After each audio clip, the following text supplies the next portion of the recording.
Jadi kita hari ini bersama dengan Bapak Amanto ya, Iya, pemilik sekaligus kepala sekolah TK Citra Lestari. Betul. Nah, iya. Jadi kami di sini mau mewawancarai Bapak, mengajukan beberapa pertanyaan gitu. Boleh? Boleh. Ya. Ini untuk tugas kami literasi. Silakan. Oh ya, boleh ya Pak ya. Ya. Ini ada beberapa pertanyaan yang kami siapkan itu. Boleh kita langsung tanyakan? Boleh. Nah, ya itu Bapak, apa sih penyebab munculnya ada TK ini, belajar literasi di sini itu? Pemikiran awalnya. Pemikiran awalnya itu ini TK termasuk TK yang tidak diduga. Awalnya ada salah satu TK di Gedangan ini, yaitu belajarnya dulu di masjid depan tanah. Begitu udah sekian lama anak belajar di masjid itu, di di teras masjid, termasuk salah satunya anak saya.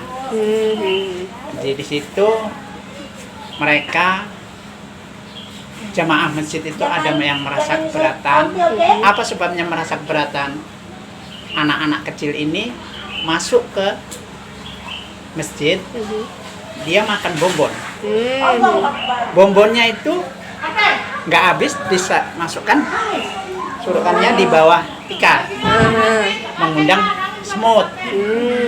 Begitu mengundang semut, jamaah sholat, sujud, jidatnya salah satu jamaah ada yang digigit semut tadi, diperiksa di balik tikar tadi, dulu belum ambal, masih tikar. Begitu dibuka ada bekas bonbon. Nah, maka cerita sama PKM masjid. Akhirnya PKM masjid mengambil kebijakan anak-anak yang belajar di situ tadi, pengolahnya disuruh mencari tempat. Jadi orang PKM masjid tadi melapor ke dinas. Bagian PLS-nya, pendidikan luar sekolah, ini kan PAUD TK itu masih di naungan PLS. Nah, jadi di situ petugas dari dinas pendidikan survei. Mereka survei yang ketiga, yang pertama, kedua saya nggak tahu, nggak ada di situ. Pas survei ketiga, saya ngantarkan anak saya sekolah di situ, di TK itu. Rupanya ditanya, udah ada lokasinya Pak? Apa Bu? Pengolahnya Ibu Sri Wayuni waktu itu. Jadi di situ saya dengarkan percakapan mereka, petugas dinas pendidikan tadi sama pengelola TK yang anak saya sekolah dulu. Di situ mereka belum bisa menyediakan lokasi. Saya nawarkan, Bu, kalau memang tidak keberatan, di tempat saya ada lokasinya. Bahkan bangunannya ya pun ada kalau untuk tempat belajar ini. Jadi Pak, kalau memang kira-kira dinas pendidikan sanggup untuk memindahkan ini, Bapak sanggup untuk meninjau lokasinya dulu. Begitu ditinjau, ini bisa Pak. Bapak tidak keberatan untuk belajar anak-anak, silakan, nggak merasa keberatan saya. Begitu saya melapor sama kepala desanya. Begitu kepala desa, tanggapan mereka, ya pihak desa nggak keberatan, nanti kamu rumahmu terinjak-injak anak-anak. Ya anak-anak ini namanya anak-anak pasti nggak ada tata kramanya. Nah, ya itu namanya anak-anak, saya bilang kan. Kalau memang itu saya nggak keberatan. Kalau nggak keberatan, kembali sama ibu pengelola. Pengelolanya ditanya, ya silakan Pak katanya. Begitu mau masuk, itulah rupanya pihak pengelola yang dari masjid tadi merasa keberatan. Sementara kita udah membuat persiapan dari kepala desa, kita dibantu bangku. Nah, udah dibuatkan bangku, rupanya mereka keberatan, tak mau apanya. Akhirnya saya cerita sama kades tadi kan, kepala desanya, Pak, itu anak-anak TK itu nggak jadi pindah tempat kita. Apanya katanya? Nah, begitu tadi udah dinas pendidikan, kepala desa udah sepakat untuk di sini nggak jadi, ya mereka akhirnya mengambil kebijakan kalau memang gitu kau berdiri sendiri, buat TK sendiri. Pak kepala desa tadi yang cerita sama Pak dinas pendidikan, Pak tolong kasih izinnya, ini buat TK sendiri. Jadi akhirnya waktu itu ya namanya merintisnya itu dadakan, kami ngadakan cari muridnya door to door. Dapatlah waktu awalnya itu 23 anak. Ya, begitu alhamdulillah berkembang terus berkembang ya sampai sekarang ini ya dari tahun 2003 kita berdiri sampai 2024 ini alhamdulillah kita di Desa Gedangan ini Kecamatan Pulau Bandring masih unggul termasuk urut 1 ya alhamdulillah.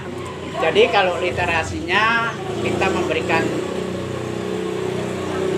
pengajaran kepada anak-anak ini, ya namanya anak, kita berikan sesuai dengan petunjuk dinas.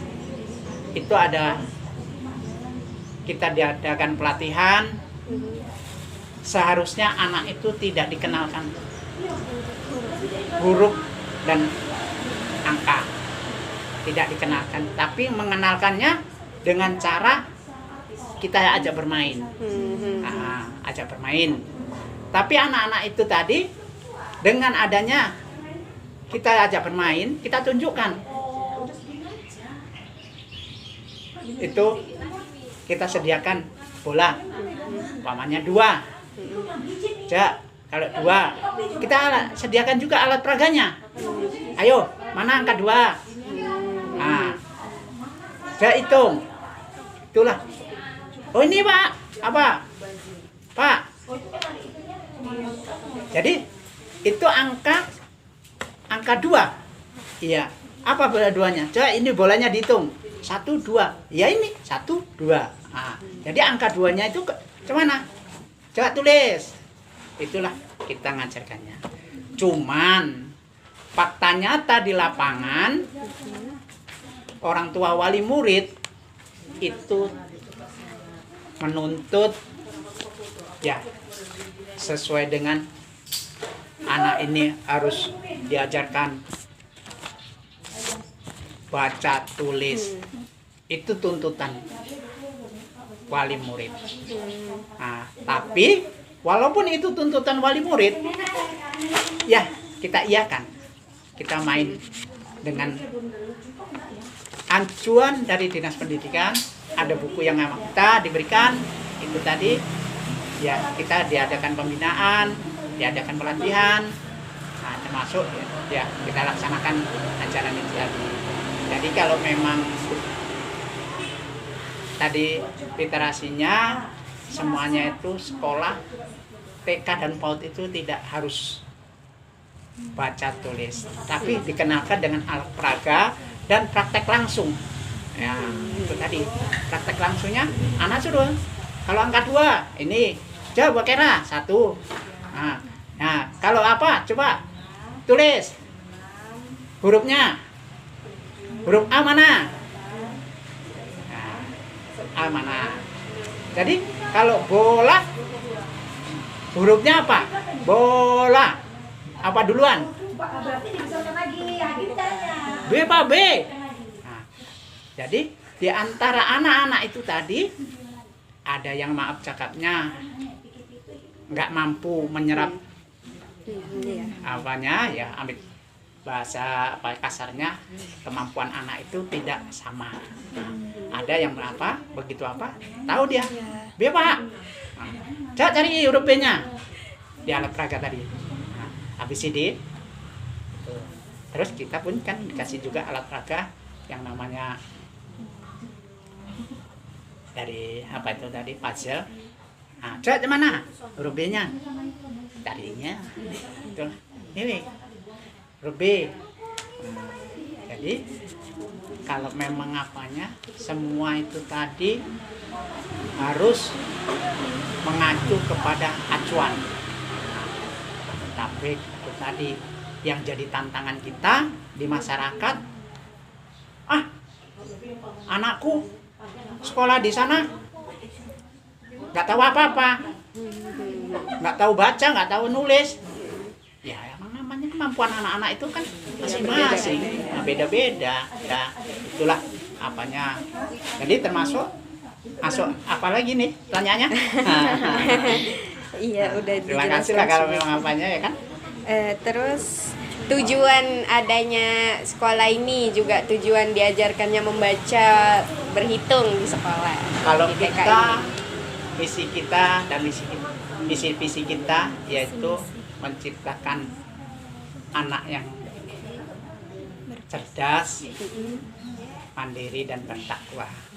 Ya terutama anak itu kita ajarkan materinya untuk bertakwanya, ya kita ajarkan keagamaan, ya, minimal seminggu sekali. Kita kalau udah masuk ke semester 2 kita buat apa praktek sholat, ngaji kita ajarkan. Nah, jadi minimal kita kenalkan dengan angka apa jaiyahnya, jadi huruf jaiyahnya. Kita juga untuk menciptakan apa tadi cerdasnya, yaitu tadi anak kita ajak bermain.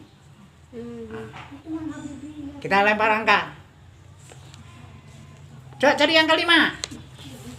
Nah, itu menciptakan anak itu biar cerdas. Nah, kalau dia memang cerdas, berarti dia tahu yang mana angkanya.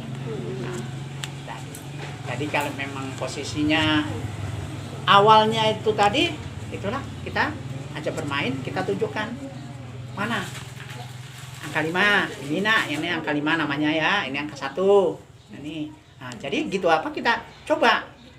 Itu tadi lah kalau untuk apanya tujuan sesuai dengan misi dan visi tadi, menciptakan anak yang cerdas, takwa dan kita masuk tanyaan lagi apa? Manfaatnya untuk anak-anak juga untuk warga sekitar TK-nya. Manfaat yang terutama yang dirasakan sama masyarakat, ya begitu anak ini lulus dari TK Citra Lestari ini, ya dia akan menghadap ke SD. Kita konsultasi sama guru SD apa yang diapakan. Jadi dirasakan sama masyarakat ini tadi. Begitu anak keluar dari TK dan PAUD Citra Lestari ini, dia beranjak ke SD, ternyata anak itu terutama orang tuanya merasakan anaknya bisa mandiri. Nah, jadi yang dirasakan manfaatnya terutama kemandirian anak tadi, menciptakan anak yang mandiri tadi itu dirasakan sama. Bukti nyata anak yang dari PAUD yang lain begitu ditinggalkan di SD mau masuk awalnya tahun ajaran baru, banyak yang Nangis ya. tapi insya Allah kalau yang dari TK Citra Lestari dia mampu pulang. Alhamdulillah itu yang dirasakan sama masyarakat. yang manfaatnya terutama anak-anak itu tadi ya orang tuanya udah merasa apa kemandirian anak, dan anak yang tahu huruf dan tahu nulis manfaatnya yang dirasakan kepada guru SD-nya. Nah, nggak bingung lagi dia. Bahkan di situ guru SD-nya, ayo maju, coba tulis ini. Sebagian ada yang udah mampu, itu tadi. Tapi ya nggak 100% lah, namanya kemampuan anak-anak tadi. Nah, itu tadi. Ini ada lagi, bagaimana jadwal sehari-hari anak-anak belajar di TK Citra Lestari? Kalau kita belajarnya yaitu sesuai dengan hari, kita Senin, Selasa kita itu ajarkan pengenalan bahasa. Nah, jadi Rabu Kamis kita kenalkan dengan bahasanya matematika. Nah, tapi kan bukan matematika namanya. Kenalkan angka. Kenalkan angka. Dan Jumatnya kita mengenalkan huruf hijaiyah karena di sini mayoritas Islam. Nah, jadi kita mengenalkan. Di hari Sabtunya anak itu kita berikan kebebasan, dia termasuk kita ajak olahraga. Nah, disitulah anak-anak di hari Sabtu itu kita berikan refreshing tadi. Jadi ya kesemuanya itu keberhasilan di TK Citra Lestari ini untuk mendidik anak itu tidak mutlak dari tenaga pendidiknya, juga keberhasilan dari dukungan dari orang tuanya itu merupakan pendukung ataupun faktor utama. Kalau kita di sini hanya berapa jam sih? Kalau anaknya di rumah orang tuanya membiarkan, ya anaknya nggak berhasil. Kalau memang apa, terutama saya mohon pada orang tua wali murid yang anaknya ada di TK, usia TK ataupun usia PAUD, bantu anaknya di rumah. Jangan dibiarkan, jangan dipercayakan sama gurunya aja. Kalau itu nggak akan berhasil itu tadi. Apapun ceritanya, guru itu di lokasi belajar itu, kalau menurut ketentuan belajar anak TK dan PAUD itu 3 jam itu udah hebat. Tapi kalau apaan paling 2 jam. Kan mainnya apanya. Nah, jadi kalau memang apa yang di rumah kan lebih panjang waktunya. Makanya mohon kepada orang tuanya untuk dibantulah anaknya dan jangan dibiarkan gitu aja. Kalau untuk apanya dukungannya. Jadi apalagi itu? Udah selesai. Terima kasih. Kami juga terima kasih, Pak.